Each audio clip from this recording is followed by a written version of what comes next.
श्री स्वामी समर्थ. नमस्कार प्रिय स्वामी भक्तांनो, तुम्ही या अगोदर स्वामींची खूप भक्ती केली असेल, म्हणूनच हा व्हिडिओ तुमच्या समोर आला आहे. स्वामी महाराज असंच कुणाच्या कानावर मंत्र टाकत नाहीत. तुम्ही खूप भाग्यवान आहात, म्हणूनच तुम्हाला आजचा हा मंत्र ऐकायला मिळणार आहे.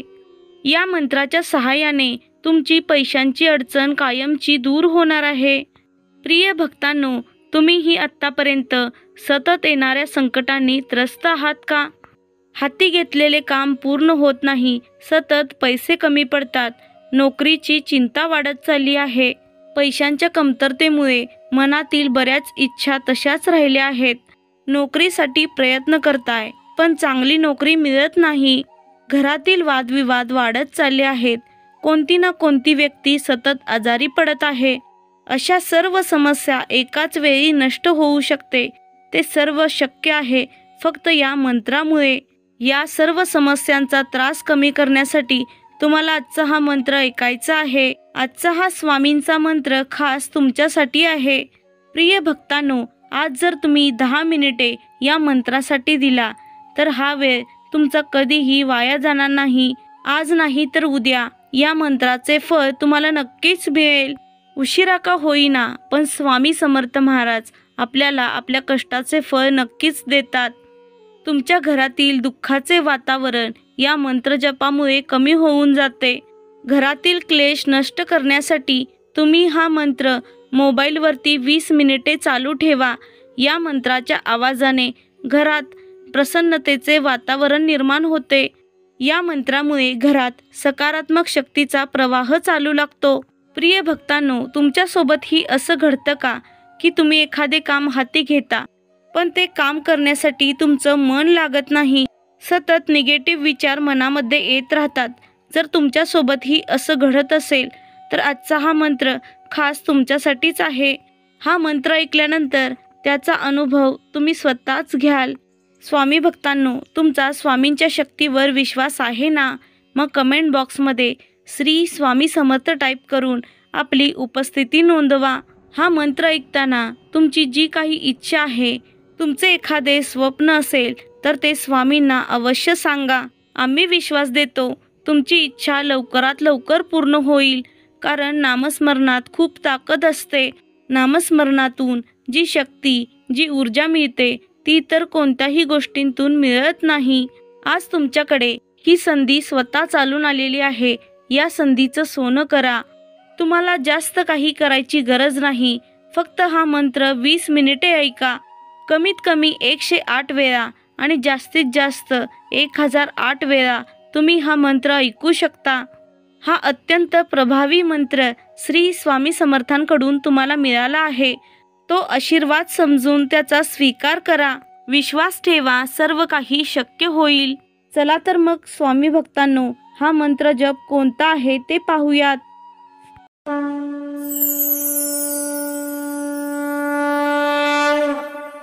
ओम श्री धनप्रदाय स्वामी समर्थाय नमोस्तुते.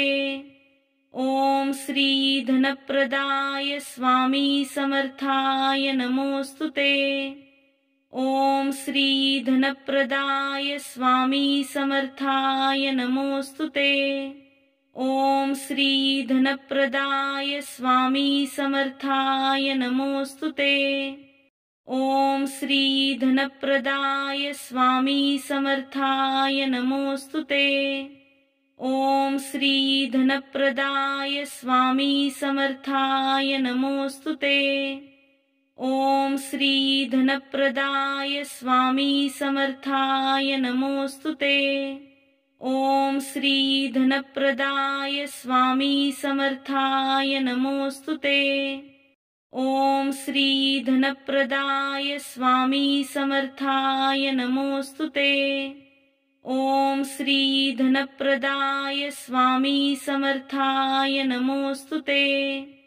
ओम श्री धनप्रदाय स्वामी समर्थाय नमोस्तुते. ओम श्री धनप्रदाय स्वामी समर्थाय नमोस्तुते. ओम श्री धनप्रदाय स्वामी समर्थाय नमोस्तुते.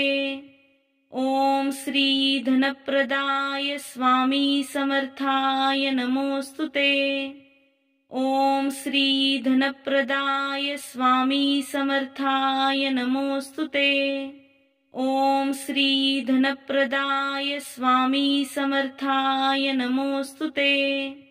ओम श्री धनप्रदाय स्वामी समर्थाय नमोस्तुते। ओम श्री धनप्रदाय स्वामी समर्थाय नमोस्तुते। ओम श्री धनप्रदाय स्वामी समर्थाय नमोस्तुते। ओम श्री धनप्रदाय स्वामी समर्थाय नमोस्तुते। ओम श्री धनप्रदाय स्वामी समर्थाय नमोस्तुते। ओम श्री धनप्रदाय स्वामी समर्थाय नमोस्तुते। ओम श्री धनप्रदाय स्वामी समर्थाय नमोस्तुते। ओम श्री धनप्रदाय स्वामी समर्थाय नमोस्तुते। ओम श्री धनप्रदाय स्वामी समर्थाय नमोस्तुते। ओम श्री धनप्रदाय स्वामी समर्थाय नमोस्तुते। ओम श्री धनप्रदाय स्वामी समर्थाय नमोस्तुते। ओम श्री धनप्रदाय स्वामी समर्थाय नमोस्तुते। ओम श्री धनप्रदाय स्वामी समर्थाय नमोस्तुते। ओम श्री धनप्रदाय स्वामी समर्थाय नमोस्तुते। ओम श्री धनप्रदाय स्वामी समर्थाय नमोस्तुते। ओम श्री धनप्रदाय स्वामी समर्थाय नमोस्तुते। ओम श्री धनप्रदाय स्वामी समर्थाय नमोस्तुते। ओम श्री धनप्रदाय स्वामी समर्थाय नमोस्तुते। ओम श्री धनप्रदाय स्वामी समर्थाय नमोस्तुते। ओम श्री धनप्रदाय स्वामी समर्थाय नमोस्तुते। ओम श्री धनप्रदाय स्वामी समर्थाय नमोस्तुते। ओम श्री धनप्रदाय स्वामी समर्थाय नमोस्तुते। ओम श्री धनप्रदाय स्वामी समर्थाय नमोस्तुते। ओम श्री धनप्रदाय स्वामी समर्थाय नमोस्तुते। ओम श्री धनप्रदाय स्वामी समर्थाय नमोस्तुते। ओम श्री धनप्रदाय स्वामी समर्थाय नमोस्तुते। ओम श्री धनप्रदाय स्वामी समर्थाय नमोस्तुते। ओम श्री धनप्रदाय स्वामी समर्थाय नमोस्तुते। ओम श्री धनप्रदाय स्वामी समर्थाय नमोस्तुते। ओम श्री धनप्रदाय स्वामी समर्थाय नमोस्तुते। ओम श्री धनप्रदाय स्वामी समर्थाय नमोस्तुते। ओम श्री धनप्रदाय स्वामी समर्थाय नमोस्तुते। ओम श्री धनप्रदाय स्वामी समर्थाय नमोस्तुते। ओम श्री धनप्रदाय स्वामी समर्थाय नमोस्तुते। ओम श्री धनप्रदाय स्वामी समर्थाय नमोस्तुते। ओम श्री धनप्रदाय स्वामी समर्थाय नमोस्तुते। ओम श्री धनप्रदाय स्वामी समर्थाय नमोस्तुते। ओम श्री धनप्रदाय स्वामी समर्थाय नमोस्तुते। ओम श्री धनप्रदाय स्वामी समर्थाय नमोस्तुते। ओम श्री धनप्रदाय स्वामी समर्थाय नमोस्तुते। ओम श्री धनप्रदाय स्वामी समर्थाय नमोस्तुते। ओम श्री धनप्रदाय स्वामी समर्थाय नमोस्तुते। ओम श्री धनप्रदाय स्वामी समर्थाय नमोस्तुते। ओम श्री धनप्रदाय स्वामी समर्थाय नमोस्तुते। ओम श्री धनप्रदाय स्वामी समर्थाय नमोस्तुते। ओम श्री धनप्रदाय स्वामी समर्थाय नमोस्तुते।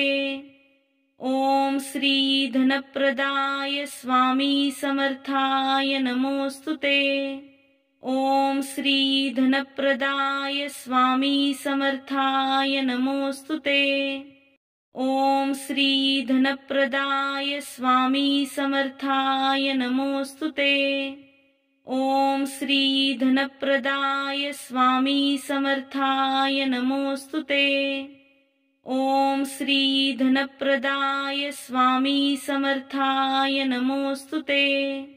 ओम श्री धनप्रदाय स्वामी समर्थाय नमोस्तुते। ओम श्री धनप्रदाय स्वामी समर्थाय नमोस्तुते। ओम श्री धनप्रदाय स्वामी समर्थाय नमोस्तुते। ओम श्री धनप्रदाय स्वामी समर्थाय नमोस्तुते। ओम श्री धनप्रदाय स्वामी समर्थाय नमोस्तुते। ओम श्री धनप्रदाय स्वामी समर्थाय नमोस्तुते। ओम श्री धनप्रदाय स्वामी समर्थाय नमोस्तुते। ओम श्री धनप्रदाय स्वामी समर्थाय नमोस्तुते। ओम श्री धनप्रदाय स्वामी समर्थाय नमोस्तुते। ओम श्री धनप्रदाय स्वामी समर्थाय नमोस्तुते। ओम श्री धनप्रदाय स्वामी समर्थाय नमोस्तुते। ओम श्री धनप्रदाय स्वामी समर्थाय नमोस्तुते। ओम श्री धनप्रदाय स्वामी समर्थाय नमोस्तुते। ओम श्री धनप्रदाय स्वामी समर्थाय नमोस्तुते। ओम श्री धनप्रदाय स्वामी समर्थाय नमोस्तुते। ओम श्री धनप्रदाय स्वामी समर्थाय नमोस्तुते। ओम श्री धनप्रदाय स्वामी समर्थाय नमोस्तुते। ओम श्री धनप्रदाय स्वामी समर्थाय नमोस्तुते। ओम श्री धनप्रदाय स्वामी समर्थाय नमोस्तुते। ओम श्री धनप्रदाय स्वामी समर्थाय नमोस्तुते। ओम श्री धनप्रदाय स्वामी समर्थाय नमोस्तुते। ओम श्री धनप्रदाय स्वामी समर्थाय नमोस्तुते।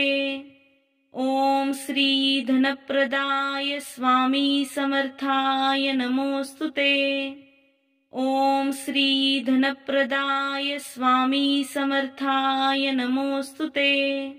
ओम श्री धनप्रदाय स्वामी समर्थाय नमोस्तुते। ओम श्री धनप्रदाय स्वामी समर्थाय नमोस्तुते। ओम श्री धनप्रदाय स्वामी समर्थाय नमोस्तुते। ओम श्री धनप्रदाय स्वामी समर्थाय नमोस्तुते।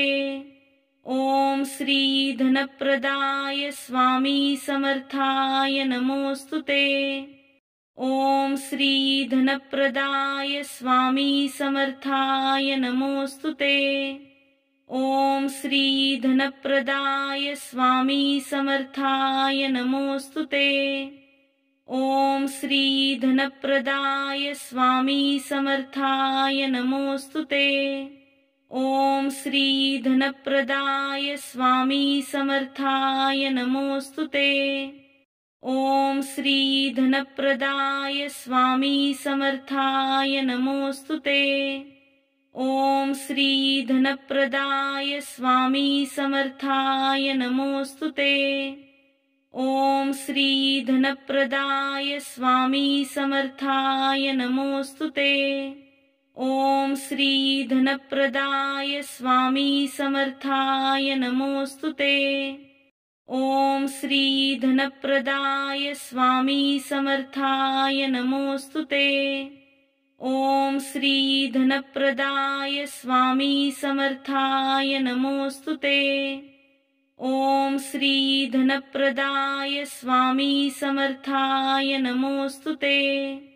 ओम श्री धनप्रदाय स्वामी समर्थाय नमोस्तुते। ओम श्री धनप्रदाय स्वामी समर्थाय नमोस्तुते। ओम श्री धनप्रदाय स्वामी समर्थाय नमोस्तुते। ओम श्री धनप्रदाय स्वामी समर्थाय नमोस्तुते। ओम श्री धनप्रदाय स्वामी समर्थाय नमोस्तुते। ओम श्री धनप्रदाय स्वामी समर्थाय नमोस्तुते। ओम श्री धनप्रदाय स्वामी समर्थाय नमोस्तुते। ओम श्री धनप्रदाय स्वामी समर्थाय नमोस्तुते। ओम श्री धनप्रदाय स्वामी समर्थाय नमोस्तुते। ओम श्री धनप्रदाय स्वामी समर्थाय नमोस्तुते। ओम श्री धनप्रदाय स्वामी समर्थाय नमोस्तुते। ओम श्री धनप्रदाय स्वामी समर्थाय नमोस्तुते। ओम श्री धनप्रदाय स्वामी समर्थाय नमोस्तुते। ओम श्री धनप्रदाय स्वामी समर्थाय नमोस्तुते। ओम श्री धनप्रदाय स्वामी समर्थाय नमोस्तुते। ओम श्री धनप्रदाय स्वामी समर्थाय नमोस्तुते। ओम श्री धनप्रदाय स्वामी समर्थाय नमोस्तुते। ओम श्री धनप्रदाय स्वामी समर्थाय नमोस्तुते। ओम श्री धनप्रदाय स्वामी समर्थाय नमोस्तुते। ओम श्री धनप्रदाय स्वामी समर्थाय नमोस्तुते। ओम श्री धनप्रदाय स्वामी समर्थाय नमोस्तुते। ओम श्री धनप्रदाय स्वामी समर्थाय नमोस्तुते। ओम श्री धनप्रदाय स्वामी समर्थाय नमोस्तुते। ओम श्री धनप्रदाय स्वामी समर्थाय नमोस्तुते। ओम श्री धनप्रदाय स्वामी समर्थाय नमोस्तुते। ओम श्री धनप्रदाय स्वामी समर्थाय नमोस्तुते। ओम श्री धनप्रदाय स्वामी समर्थाय नमोस्तुते।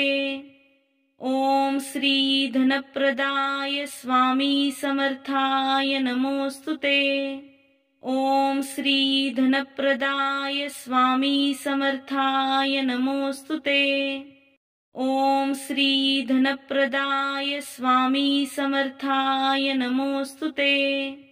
ओम श्री धनप्रदाय स्वामी समर्थाय नमोस्तुते। ओम श्री धनप्रदाय स्वामी समर्थाय नमोस्तुते।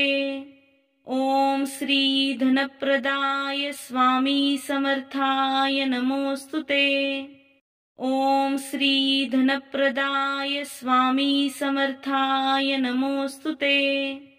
ओम श्री धनप्रदाय स्वामी समर्थाय नमोस्तुते। ओम श्री धनप्रदाय स्वामी समर्थाय नमोस्तुते। ओम श्री धनप्रदाय स्वामी समर्थाय नमोस्तुते। ओम श्री धनप्रदाय स्वामी समर्थाय नमोस्तुते। ओम श्री धनप्रदाय स्वामी समर्थाय नमोस्तुते। ओम श्री धनप्रदाय स्वामी समर्थाय नमोस्तुते। ओम श्री धनप्रदाय स्वामी समर्थाय नमोस्तुते। ओम श्री धनप्रदाय स्वामी समर्थाय नमोस्तुते। ओम श्री धनप्रदाय स्वामी समर्थाय नमोस्तुते। ओम श्री धनप्रदाय स्वामी समर्थाय नमोस्तुते। ओम श्री धनप्रदाय स्वामी समर्थाय नमोस्तुते। ओम श्री धनप्रदाय स्वामी समर्थाय नमोस्तुते। ओम श्री धनप्रदाय स्वामी समर्थाय नमोस्तुते। ओम श्री धनप्रदाय स्वामी समर्थाय नमोस्तुते। ओम श्री धनप्रदाय स्वामी समर्थाय नमोस्तुते।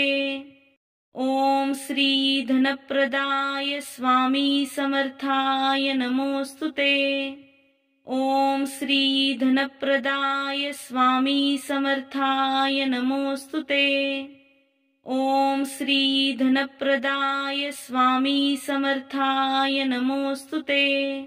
ओम श्री धनप्रदाय स्वामी समर्थाय नमोस्तुते। ओम श्री धनप्रदाय स्वामी समर्थाय नमोस्तुते। ओम श्री धनप्रदाय स्वामी समर्थाय नमोस्तुते। ओम श्री धनप्रदाय स्वामी समर्थाय नमोस्तुते। ओम श्री धनप्रदाय स्वामी समर्थाय नमोस्तुते। ओम श्री धनप्रदाय स्वामी समर्थाय नमोस्तुते। ओम श्री धनप्रदाय स्वामी समर्थाय नमोस्तुते। ओम श्री धनप्रदाय स्वामी समर्थाय नमोस्तुते। ओम श्री धनप्रदाय स्वामी समर्थाय नमोस्तुते। ओम श्री धनप्रदाय स्वामी समर्थाय नमोस्तुते। ओम श्री धनप्रदाय स्वामी समर्थाय नमोस्तुते। ओम श्री धनप्रदाय स्वामी समर्थाय नमोस्तुते। ओम श्री धनप्रदाय स्वामी समर्थाय नमोस्तुते। ओम श्री धनप्रदाय स्वामी समर्थाय नमोस्तुते। ओम श्री धनप्रदाय स्वामी समर्थाय नमोस्तुते। ओम श्री धनप्रदाय स्वामी समर्थाय नमोस्तुते। ओम श्री धनप्रदाय स्वामी समर्थाय नमोस्तुते। ओम श्री धनप्रदाय स्वामी समर्थाय नमोस्तुते। ओम श्री धनप्रदाय स्वामी समर्थाय नमोस्तुते। ओम श्री धनप्रदाय स्वामी समर्थाय नमोस्तुते। ओम श्री धनप्रदाय स्वामी समर्थाय नमोस्तुते। ओम श्री धनप्रदाय स्वामी समर्थाय नमोस्तुते। ओम श्री धनप्रदाय स्वामी समर्थाय नमोस्तुते। ओम श्री धनप्रदाय स्वामी समर्थाय नमोस्तुते। ओम श्री धनप्रदाय स्वामी समर्थाय नमोस्तुते। ओम श्री धनप्रदाय स्वामी समर्थाय नमोस्तुते। ओम श्री धनप्रदाय स्वामी समर्थाय नमोस्तुते। ओम श्री धनप्रदाय स्वामी समर्थाय नमोस्तुते। ओम श्री धनप्रदाय स्वामी समर्थाय नमोस्तुते। ओम श्री धनप्रदाय स्वामी समर्थाय नमोस्तुते। ओम श्री धनप्रदाय स्वामी समर्थाय नमोस्तुते। ओम श्री धनप्रदाय स्वामी समर्थाय नमोस्तुते। ओम श्री धनप्रदाय स्वामी समर्थाय नमोस्तुते। ओम श्री धनप्रदाय स्वामी समर्थाय नमोस्तुते। ओम श्री धनप्रदाय स्वामी समर्थाय नमोस्तुते। ओम श्री धनप्रदाय स्वामी समर्थाय नमोस्तुते। ओम श्री धनप्रदाय स्वामी समर्थाय नमोस्तुते। ओम श्री धनप्रदाय स्वामी समर्थाय नमोस्तुते। ओम श्री धनप्रदाय स्वामी समर्थाय नमोस्तुते। ओम श्री धनप्रदाय स्वामी समर्थाय नमोस्तुते। ओम श्री धनप्रदाय स्वामी समर्थाय नमोस्तुते। ओम श्री धनप्रदाय स्वामी समर्थाय नमोस्तुते।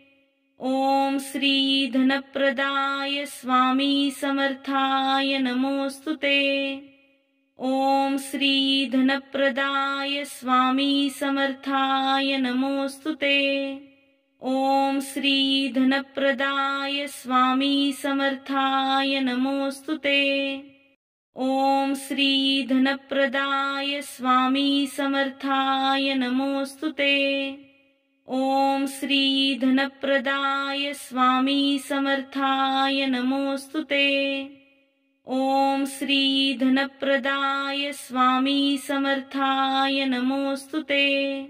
ओम श्री धनप्रदाय स्वामी समर्थाय नमोस्तुते। ओम श्री धनप्रदाय स्वामी समर्थाय नमोस्तुते। ओम श्री धनप्रदाय स्वामी समर्थाय नमोस्तुते। ओम श्री धनप्रदाय स्वामी समर्थाय नमोस्तुते। ओम श्री धनप्रदाय स्वामी समर्थाय नमोस्तुते। ओम श्री धनप्रदाय स्वामी समर्थाय नमोस्तुते। ओम श्री धनप्रदाय स्वामी समर्थाय नमोस्तुते। ओम श्री धनप्रदाय स्वामी समर्थाय नमोस्तुते। ओम श्री धनप्रदाय स्वामी समर्थाय नमोस्तुते। ओम श्री धनप्रदाय स्वामी समर्थाय नमोस्तुते। ओम श्री धनप्रदाय स्वामी समर्थाय नमोस्तुते। ओम श्री धनप्रदाय स्वामी समर्थाय नमोस्तुते। ओम श्री धनप्रदाय स्वामी समर्थाय नमोस्तुते। ओम श्री धनप्रदाय स्वामी समर्थाय नमोस्तुते। ओम श्री धनप्रदाय स्वामी समर्थाय नमोस्तुते। ओम श्री धनप्रदाय स्वामी समर्थाय नमोस्तुते। ओम श्री धनप्रदाय स्वामी समर्थाय नमोस्तुते। ओम श्री धनप्रदाय स्वामी समर्थाय नमोस्तुते। ओम श्री धनप्रदाय स्वामी समर्थाय नमोस्तुते। ओम श्री धनप्रदाय स्वामी समर्थाय नमोस्तुते। ओम श्री धनप्रदाय स्वामी समर्थाय नमोस्तुते। ओम श्री धनप्रदाय स्वामी समर्थाय नमोस्तुते। ओम श्री धनप्रदाय स्वामी समर्थाय नमोस्तुते। ओम श्री धनप्रदाय स्वामी समर्थाय नमोस्तुते। ओम श्री धनप्रदाय स्वामी समर्थाय नमोस्तुते। ओम श्री धनप्रदाय स्वामी समर्थाय नमोस्तुते। ओम श्री धनप्रदाय स्वामी समर्थाय नमोस्तुते। ओम श्री धनप्रदाय स्वामी समर्थाय नमोस्तुते। ओम श्री धनप्रदाय स्वामी समर्थाय नमोस्तुते। ओम श्री धनप्रदाय स्वामी समर्थाय नमोस्तुते। ओम श्री धनप्रदाय स्वामी समर्थाय नमोस्तुते। ओम श्री धनप्रदाय स्वामी समर्थाय नमोस्तुते। ओम श्री धनप्रदाय स्वामी समर्थाय नमोस्तुते। ओम श्री धनप्रदाय स्वामी समर्थाय नमोस्तुते। ओम श्री धनप्रदाय स्वामी समर्थाय नमोस्तुते। ओम श्री धनप्रदाय स्वामी समर्थाय नमोस्तुते। ओम श्री धनप्रदाय स्वामी समर्थाय नमोस्तुते। ओम श्री धनप्रदाय स्वामी समर्थाय नमोस्तुते। ओम श्री धनप्रदाय स्वामी समर्थाय नमोस्तुते। ओम श्री धनप्रदाय स्वामी समर्थाय नमोस्तुते। ओम श्री धनप्रदाय स्वामी समर्थाय नमोस्तुते। ओम श्री धनप्रदाय स्वामी समर्थाय नमोस्तुते। ओम श्री धनप्रदाय स्वामी समर्थाय नमोस्तुते। ओम श्री धनप्रदाय स्वामी समर्थाय नमोस्तुते। ओम श्री धनप्रदाय स्वामी समर्थाय नमोस्तुते। ओम श्री धनप्रदाय स्वामी समर्थाय नमोस्तुते। ओम श्री धनप्रदाय स्वामी समर्थाय नमोस्तुते। ओम श्री धनप्रदाय स्वामी समर्थाय नमोस्तुते। ओम श्री धनप्रदाय स्वामी समर्थाय नमोस्तुते। ओम श्री धनप्रदाय स्वामी समर्थाय नमोस्तुते। ओम श्री धनप्रदाय स्वामी समर्थाय नमोस्तुते। ओम श्री धनप्रदाय स्वामी समर्थाय नमोस्तुते। ओम श्री धनप्रदाय स्वामी समर्थाय नमोस्तुते। ओम श्री धनप्रदाय स्वामी समर्थाय नमोस्तुते। ओम श्री धनप्रदाय स्वामी समर्थाय नमोस्तुते। ओम श्री धनप्रदाय स्वामी समर्थाय नमोस्तुते। ओम श्री धनप्रदाय स्वामी समर्थाय नमोस्तुते। ओम श्री धनप्रदाय स्वामी समर्थाय नमोस्तुते। ओम श्री धनप्रदाय स्वामी समर्थाय नमोस्तुते। ओम श्री धनप्रदाय स्वामी समर्थाय नमोस्तुते। ओम श्री धनप्रदाय स्वामी समर्थाय नमोस्तुते। ओम श्री धनप्रदाय स्वामी समर्थाय नमोस्तुते। ओम श्री धनप्रदाय स्वामी समर्थाय नमोस्तुते। ओम श्री धनप्रदाय स्वामी समर्थाय नमोस्तुते। ओम श्री धनप्रदाय स्वामी समर्थाय नमोस्तुते। ओम श्री धनप्रदाय स्वामी समर्थाय नमोस्तुते। ओम श्री धनप्रदाय स्वामी समर्थाय नमोस्तुते। ओम श्री धनप्रदाय स्वामी समर्थाय नमोस्तुते। ओम श्री धनप्रदाय स्वामी समर्थाय नमोस्तुते। ओम श्री धनप्रदाय स्वामी समर्थाय नमोस्तुते। ओम श्री धनप्रदाय स्वामी समर्थाय नमोस्तुते। ओम श्री धनप्रदाय स्वामी समर्थाय नमोस्तुते। ओम श्री धनप्रदाय स्वामी समर्थाय नमोस्तुते। ओम श्री धनप्रदाय स्वामी समर्थाय नमोस्तुते। ओम श्री धनप्रदाय स्वामी समर्थाय नमोस्तुते। ओम श्री धनप्रदाय स्वामी समर्थाय नमोस्तुते। ओम श्री धनप्रदाय स्वामी समर्थाय नमोस्तुते। ओम श्री धनप्रदाय स्वामी समर्थाय नमोस्तुते। ओम श्री धनप्रदाय स्वामी समर्थाय नमोस्तुते। ओम श्री धनप्रदाय स्वामी समर्थाय नमोस्तुते।